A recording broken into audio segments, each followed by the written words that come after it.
Not guilty plea si Raymart Santiago sa kasong pang-aabuso at pananakit na isinampa ng misis na si Claudine Barreto. At kahit hindi nagpansinan sa korte ang mag-asawa, nagbatian naman daw si Raymart at ang kanyang lalaking biyanan. May report si Nelson Canlas.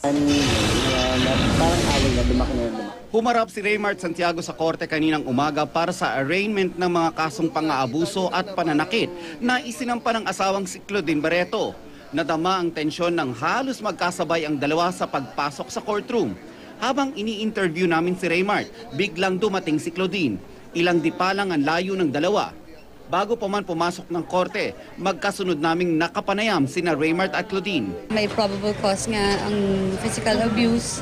So kahit kung ano man ang sinabi nila na panggawa ako ng kwento, ito na ang katotohanan na talagang nananakit ang asawa. Hindi lang naman sa akin niya ginawa yan. Sa lahat ginawa na rin yan. So parang paulit-ulit na lang. Hindi lang din sa akin ginawa. Pati doon sa mga ex niya, ginawa niya din dati yun. Pagpasok sa maliit na courtroom, 2 upuan lang ang layo nila sa isa't isa. Tumagal lang ng ilang minuto ang arraignment.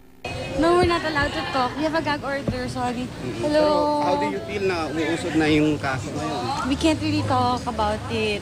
Nag-plead ka ng not guilty? Siyempre. Kahit hindi nagpapansinan ng mag-asawa sa loob ng courtroom, nagkaroon daw ng maikling pagkakataon na nagbatian sina Raymart at ang ama ni Claudine. Alam naman niya kasi yung totoo. At yun na lang. Kung totoong ginawa ko yun, sa tingin mo ba babatiin ako ng mga magulang? Okay na yun. Sa nakuha naming impormasyon, sa Agosto ang pre-trial ng mga kaso.